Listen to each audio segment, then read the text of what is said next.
Good morning, friends. Friends, I am your assistant teacher, Mr. Anil Kumar Fine. Welcome you to the Gyan Jyoti online classes. Students, as you know that we were studying history in the previous chapter, and today also we will continue them.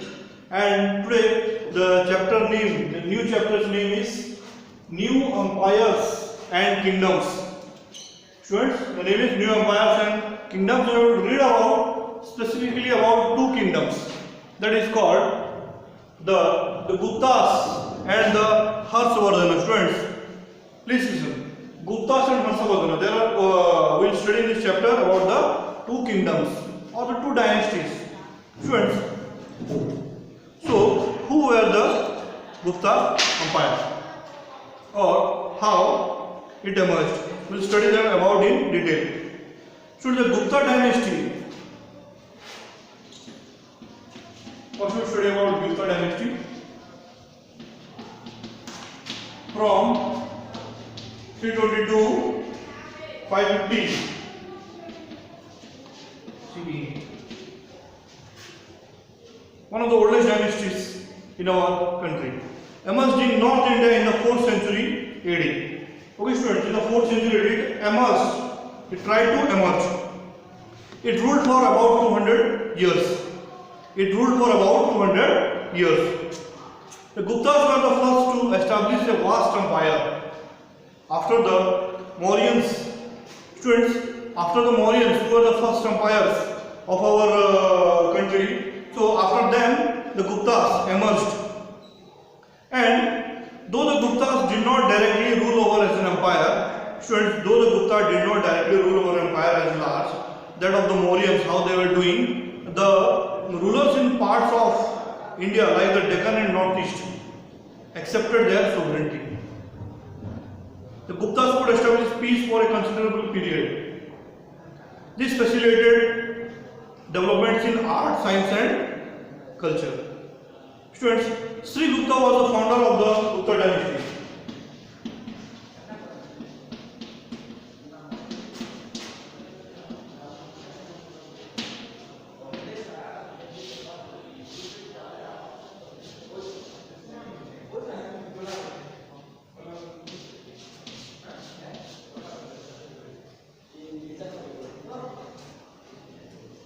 Students, Sri Gupta was the founder of the Gupta dynasty.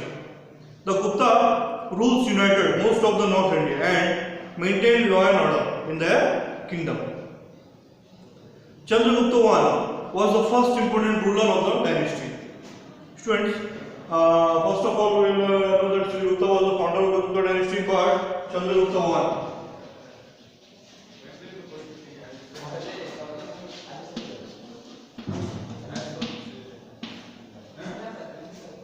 was the first important ruler of the dynasty. His empire extended from Magadha to Prayag, Allahabad. Student, his empire extended from Magadha to Allahabad, whose old name is Prayag. He had control over mineral-rich Bihar and fertile Uttar Pradesh. Students, you know that Bihar is famous for its minerals. So we study about them in detail.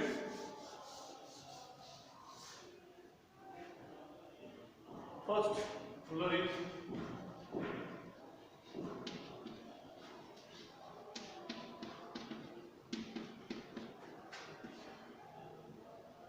Chandragupta I. This is students from 322 to 335.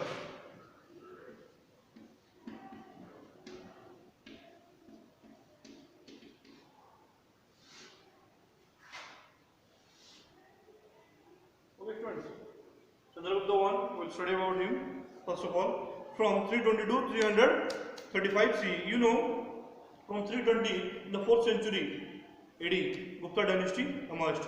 Students, Chandragupta I set up an empire in the north. Like Chandragupta Maurya, he first conquered Magadha. He set up his capital at Patliputra. Students, his capital was at Patliputra, present day Patna was the capital.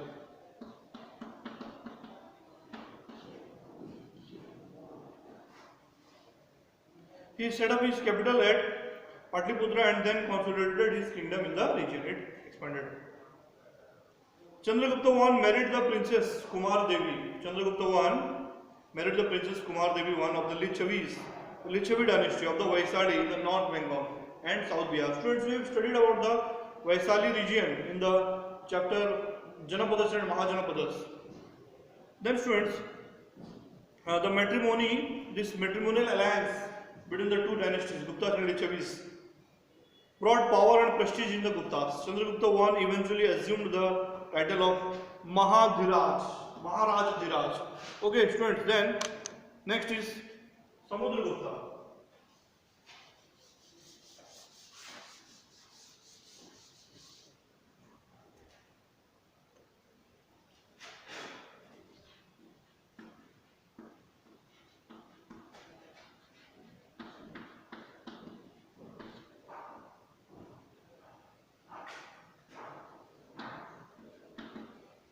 Samudragupta is the next ruler, 335 to 385.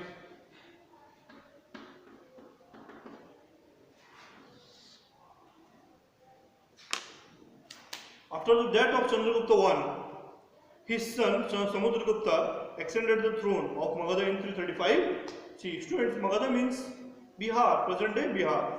The Allahabad pillar inscription or the Prasathi is an important source of information about him. Allahabad was earlier known as Prayagraj or Prayag. Prasasti means in praise of somebody. Therefore, the inscription is referred to as the Prayag Prahasti or Allahabad pillar inscription. Hari Sena, the court poet of Samudragupta, composed the text of this inscription. What is written? What is inscribed in the inscription? It describes Samudragupta's conquests in the north and Deccan in the northeast. The Prayag Prasasti was inscribed on the pillar erected by Asoka. The pillar lists the rulers against whom Samudragupta waged war. He defeated 4 kinds of northern India and brought present-day Delhi and western UP under his control. Students, when Samudragupta became the king after his father, Chandragupta I, he defeated 4 kings of northern India and brought present-day Delhi and western Uttar Pradesh under his control. Then students, he fought many wars, and it was mainly against the rulers of the Deccan and the South India as well. Okay, students, then he also defeated different kings ruling in eastern India and made them accept his suzerainty. The forest tribes of the Vindhyas, the Sakas and the Kusanas were either defeated or paid tribute. Students, he defeated tribes like the Kusanas,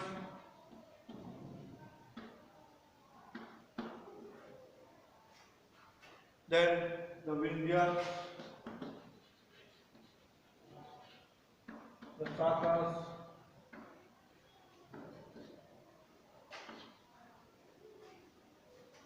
then these were some of the tribes. Samudragupta is often referred to as the Napoleon of India.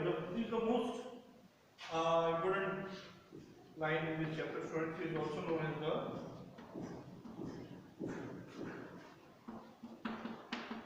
students. Sometimes in a question exam, a question may come. The student, which king is referred to as the Napoleon of India? And the answer is Samudragupta. He ruled from 335 to 385 AD.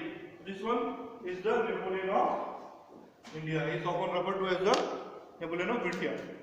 So why he was known as the Napoleon of India? Because due to his expansionist rules or policies, he indirectly controlled to a large area. Means rulers from Malwa, Punjab, Rajasthan paid him tribute. Samudragupta led an expedition to the south also, across Madhya Pradesh, Maharashtra, and the Godavari and Krishna, and intruded into Kanchipuram, the capital of Pallavas. Then, to assert his supremacy over other rulers, he also revived the custom of Aswamedha. Students, Aswamedha means there is a yajna which is held, and worshipping the horse is the rule of the Aswamedha yajna. He was a tolerant ruler and a patron of art. A number of Samudragupta's coins have been found. These coins substantiate the information provided in the inscription. Fa Hin, a Chinese scholar who visited India during the rule of Chandragupta II, during the rule of Chandragupta II, has also left an account of his stay here. The account gives us information about the life of the common people, and Fa Hin has written about his rule. Fa Hin is a scholar, a traveler, a Chinese scholar who visited India during the rule of Chandragupta II, had also written something about the different rulers, especially Chandragupta II. The account gives us information about the life of the common people. Fa Hin has written about the rule of the Chandragupta II, about his administration. He described that he was very efficient.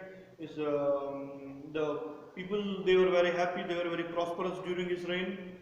And Chandragupta was exceptionally talented, especially in the area of music. On one of the coins he is playing the veena, and it is minted also.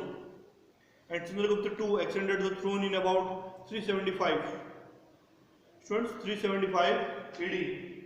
Okay, students, then and ruled for 40 years. He was a great conqueror like his father Samudragupta. Samudragupta's son, students, Samudragupta's son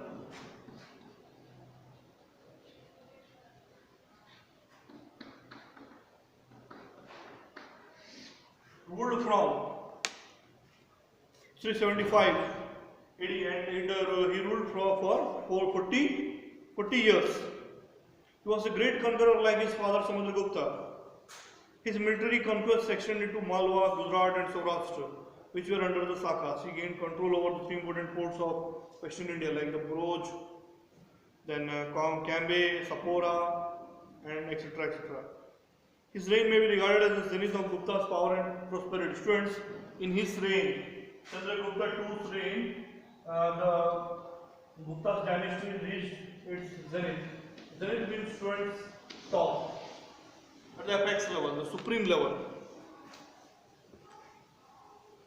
Then Chandragupta II also strengthened his position by marriage alliances. He got his daughter married to the Vakataka king of the Deccan and was able to maintain friendly relations with them. Students, these matrimonial alliances between the kings and different kings, they allow them to marry to a different dynasty, and they have some friendly relations with them. Chandragupta II was also known as Vikramaditya. Students, this is the most important thing, that first of all, we knew that Samudragupta was known as the Napoleon of India.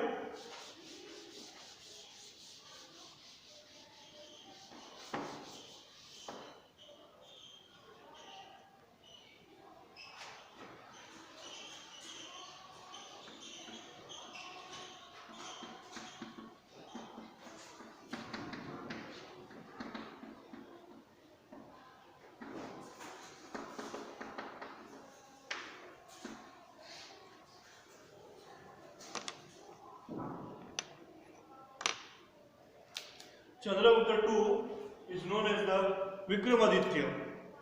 He was a great patron of art and literature. Students, you remember this, that who is Vikramaditya? If someone will ask, then means his other name is Chandragupta II, the son of Samudragupta. The Navratnas, or the 9 gems, lived in his court. The famous poet Kalidas was one of them. Students, in Vikramaditya's court, there were Navratnas. 9 gems were students, now we will study about their administration, trade, culture, people, and music, everything about in detail about the Guptas. First of all, students, we will study about the administration. Students, in Hindi, it is called Prasasan, how they rule, how the government is being ruled. The system of administration was largely similar under the Guptas. Harsha and the Chalukyas and the Pallavas. Students, the system of administration was quite similar. The kingdom was divided into provinces known as Bhuktis.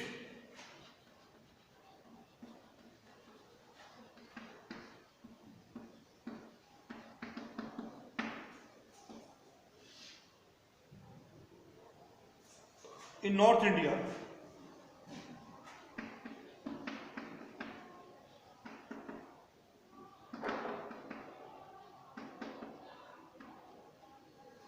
Then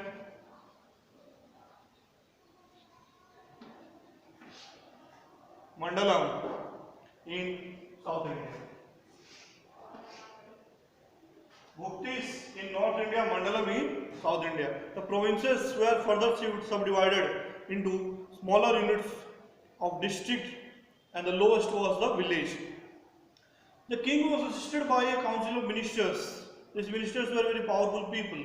Likewise, also nowadays, students also, the government, there is a chief minister, a prime minister, the council of ministers are also there. The governors headed provinces. The governors were usually members of the royal family and appointed by the king.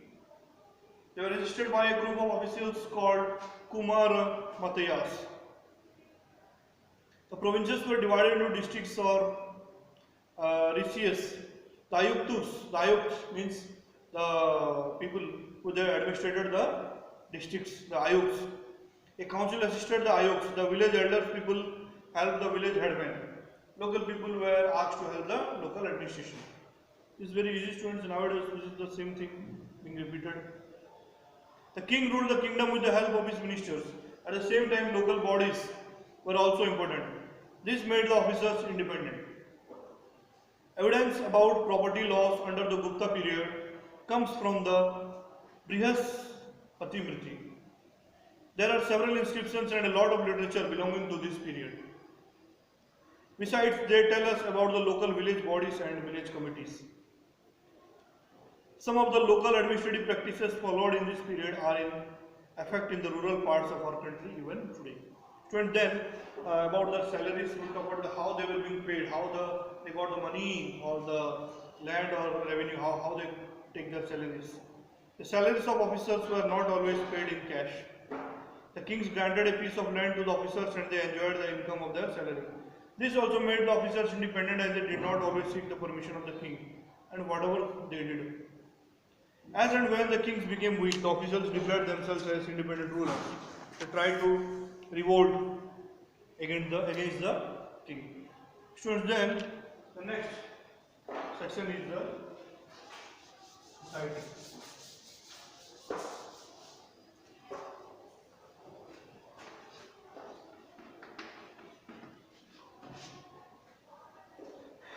Agriculture was the main occupation of the people.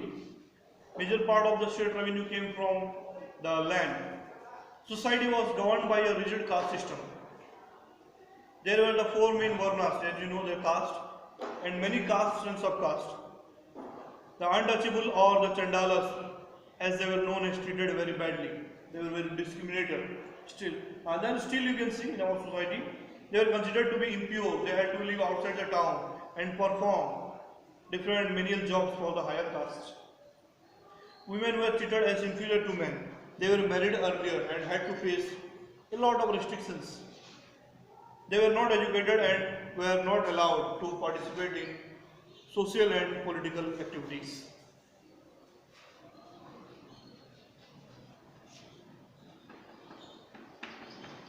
The next is students trade. Both internal and external trade flourished during the early period of the Gupta rule. India traded with West Asia and Southeast Asia.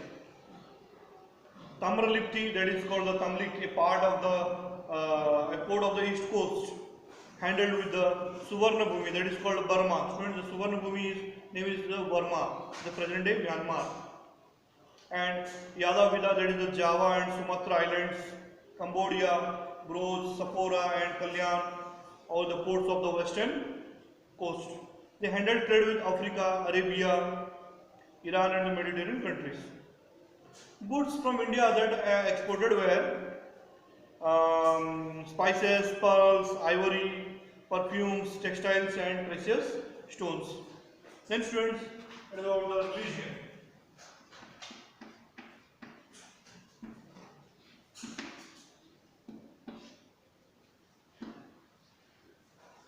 Hinduism was the most popular religion. Most of the kings worshipped Lord Vishnu. Obviously, students, Hinduism is the oldest religion in our country. Lord Shiva was also worshipped as he was considered the god of destruction. Religious sacrifices such as Ashwamedha were also performed, as I have told you. after worshipping the horse. Since then, the ceremonies were performed by the Brahmins only. They continued to hold an esteemed position in the society because students they did all the religious rituals. They taught the children.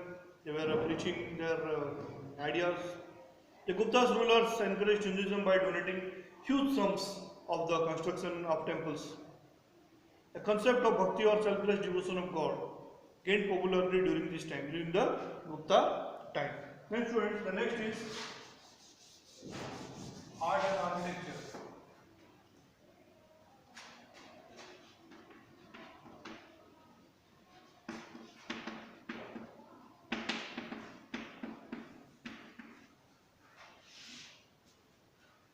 Students, how art and architecture emerged and how different pillars, different monuments were being made, that we will study.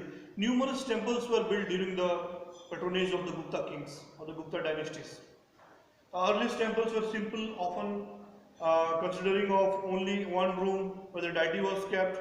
However, the temple became larger and larger over the centuries. Temples were constructed at Devgarh, Sanchi and Bhitargaon.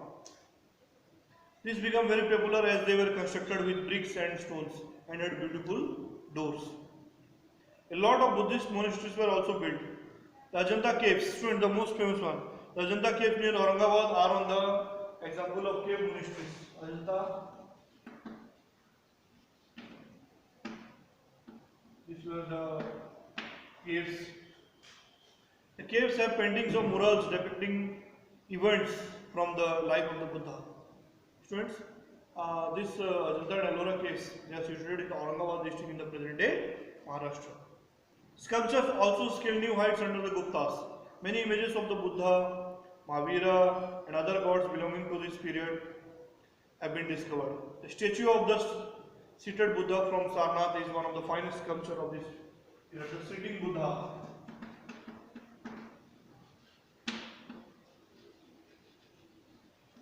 This is one of the examples of this period. Then we study about the literature.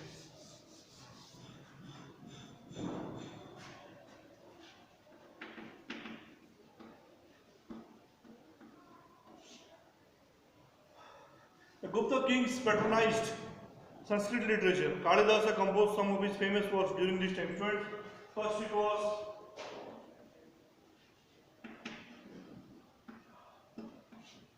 students, in the court there were the Navaratnas.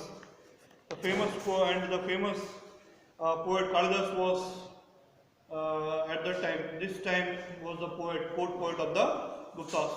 They are different poets. Their names are Meghaduta, Raghuvansa, Ritu Sanghara, Kumara Sambhava, and famous other play like Abhijana Sakuntalam. They were the famous poets. Other famous writers were Sudraga, who wrote Mricha Patrika, Visakadatta, and Panini, who wrote Astadhatai.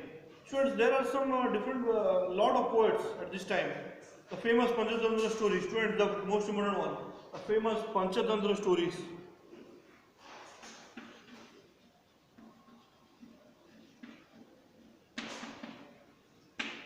Were written during this period. You may have studied about this.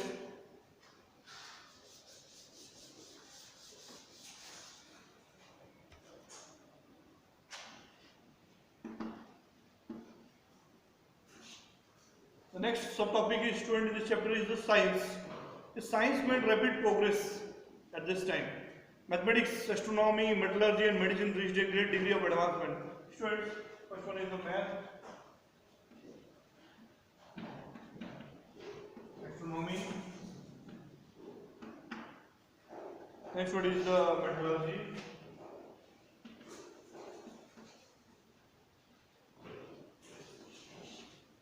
Math, astronomy, metallurgy, and medicine.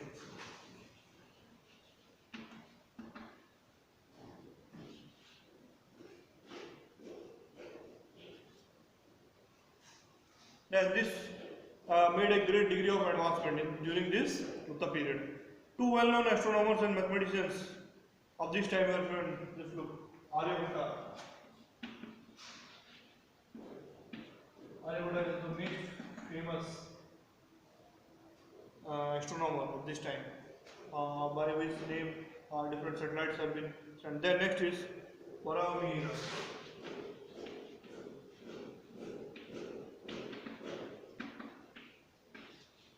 These were the two important astronomers. The advanced state of metallurgy is evident from the 4th century iron pillar. Students, the iron pillar situated in New Delhi has got never rusted. So what type of metallurgy, what type of metals are being used there? It has been exposed to sun and rain for over 16th century. Students, 16th centuries means more than 1600 years. 16 into 100, just imagine. 1600 years, but it has never got rusted. However, no rust has formed on. Therefore, the iron pillar in Delhi is very famous. It is situated in Mehrauli. The later Gupta kings could not hold the empire together. Under the weak kings, the governors faraway provinces broke away from the empire and established themselves as the rulers of the provinces. They found themselves to be the independent rulers, and they tried to part away from this. The Huns, a nomadic tribe from the Central Asia, attacked the later Guptas. Their successive attacks made them weaker. Ultimately, the Huns succeeded and established themselves in Punjab and Kashmir. The Huns, this is a tribe of Central Asia. The Gupta age is still remembered for its achievements in the fields of art, mathematics, medicine, science, metallurgy and literature. And in addition, students, there was peace and harmony in the kingdom. In the opinion of historians, it is the classical. Students, the last thing I want to tell you about the Gupta dynasty is in many opinions, some historians tell that the Gupta period is the classical age, or was the classical age, or the golden age of Indian history. Students, Gupta period or Gupta dynasty, that period is known as the golden period in the Indian history. Students, the next one is Harshavardhana. The chapter itself says that we will study about Guptas and Harshavardhana. During early 7th century, Harsha established a strong empire in North India. Harsha is regarded as a big conqueror and a brilliant administrator. His capital city was Kannauj. His capital city was Kannauj, and the banks of the river Ganga. Banks of the river Ganges or the Ganga, and has magnificent buildings. Kannauj is situated in students present day Uttar Pradesh. The accounts of travelers like Huansang, Banabhatas, Harishchandra, and coins and inscriptions of this period provide detailed information about the rulers of the Harshavardhana. So, Huansang.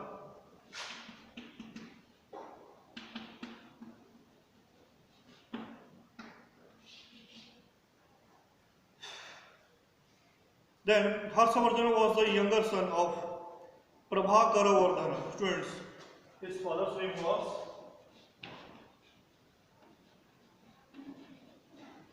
Prabhakaravardhana.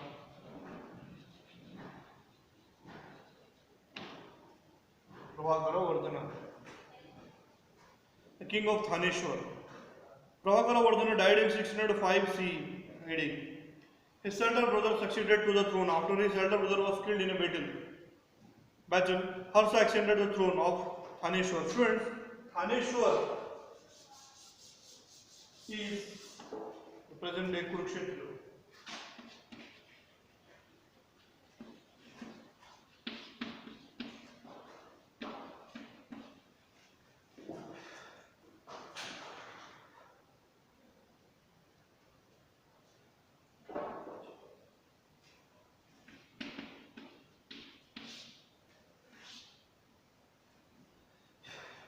The capital. After the death of his brother-in-law, he rescued his widowed sister and brought Kannauj under his control. Students, Harsha extended the throne of Thaneshwar, Kurukshetra. Then, Harsha consolidated his authority over Punjab, Kannauj and parts of Bihar and Bengal. He then moved his capital from Thaneshwar to Kannauj because of the location in central part of the kingdom. So, from Thaneshwar, from Kurukshetra to Kannauj, he brought his capital because the situation of the place, the Kannauj, it was situated in the present day, in the central India. So, and then in 620 CE or AD, Harsha attacked the Chalukyan kingdom in the Deccan. You know the Chalukyas, Pandyas, the Cholas, Cheras, they all are the dynasties of the South India or Deccan. But Harshavardhana could not succeed. But he attacked but could not succeed. He was well known for his religious tolerance. The famous Chinese pilgrim Huansang visited India during Harsa's reign. Harsa organized an assembly at Connaught to honor the Chinese pilgrim. It was attended by the Rajas, Brahmins, Buddhist monks, religious people, Jains, who participated in the religious discourses. Harsa had long conversations with Huansang, and this led to the increasing inclination towards Buddhism. Harshavardhana was an able administrator. He supervised the administration of his empire quite efficiently. 1/4 of the amount collected as taxes went towards administration. The rest was assigned to charity, rewards, culture, and music. He maintained diplomatic relations with China and sent envoys there. Harsa ruled for a long period of 47 years. Harsa ruled for a long period of 47 years, means near about 50 years, near about a century, near about half century.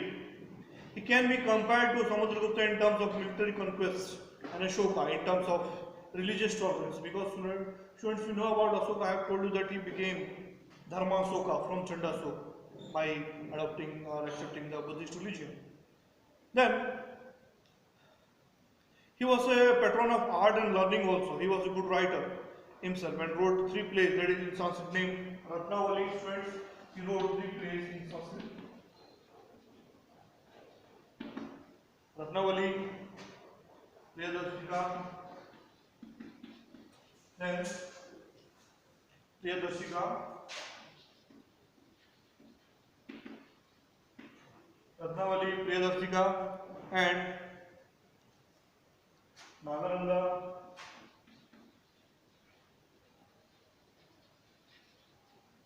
Ratnavali, Priyadarshika, Nagananda, and Banavatta, Subhendu.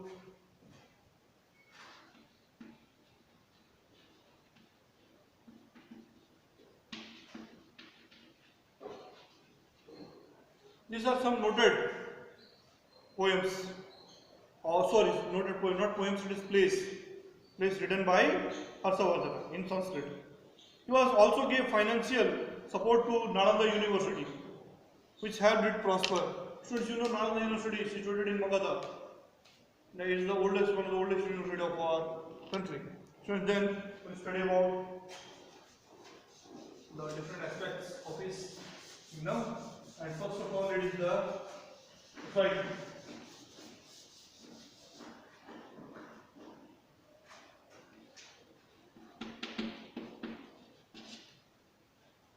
Agriculture was the prime occupation. Students, in early times, agriculture and cultivation were the primary occupation.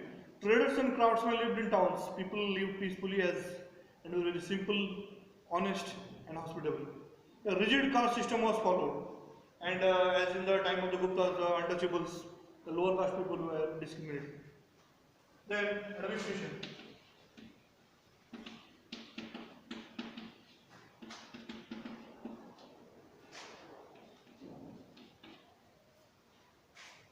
The system of administration was similar to that of the Guptas.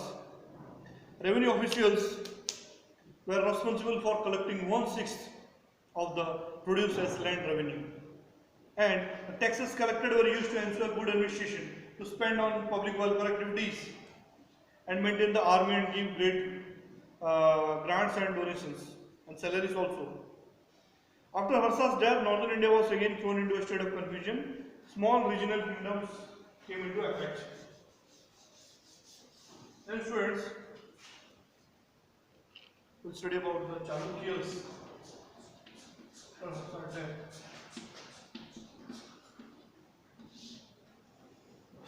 The Chalukyas ruled over an area with the near the Vindhyas mountains in the north to the river Krishna in the south. Students, then after Harsa's death, the Chalukyas came. They were a powerful kingdom in the Deccan from the 5th to 8th century CE. From 5th to 8th century. They were a very powerful kingdom in the Deccan area. Chalukya kingdom included only the whole of the Karnataka and Maharashtra. but also the greater part of Gujarat. Just look, students, how much they have covered. Not only the parts of Karnataka, Maharashtra, but also the greater part of Gujarat, Madhya Pradesh, and Andhra.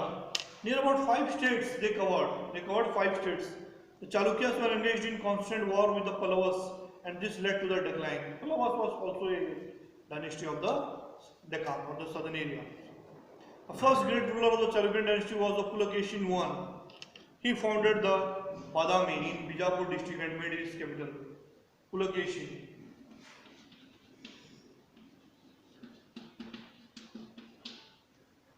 Badami was his capital.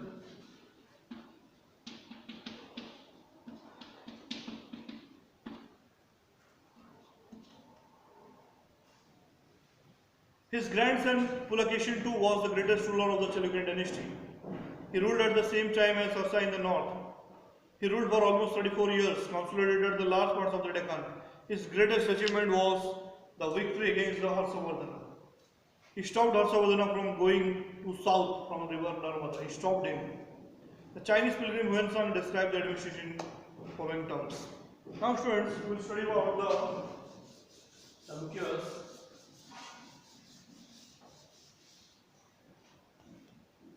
Trade.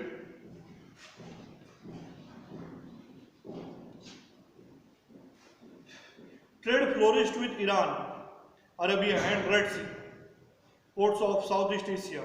Pulakeshin II also sent an ambassador to the Persian king Khusrau to them, students, about the architecture.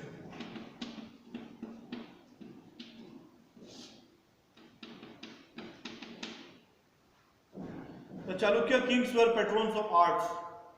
They built beautiful temples at Vatapi, Aihole, and Patakudai, dedicated to the Vishnus and Shiva. They also built a large number of monasteries. The art of painting was also developed. The Pallavas. Students, the last one is about the Pallavas. Last subtopic of your textbook is the Pallavas.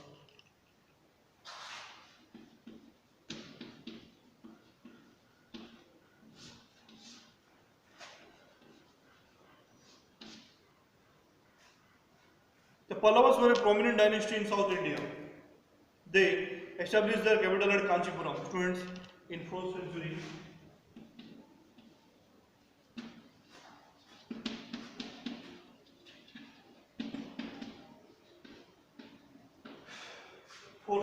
They established their capital at Kanchipuram and ruled for about 500 years, students.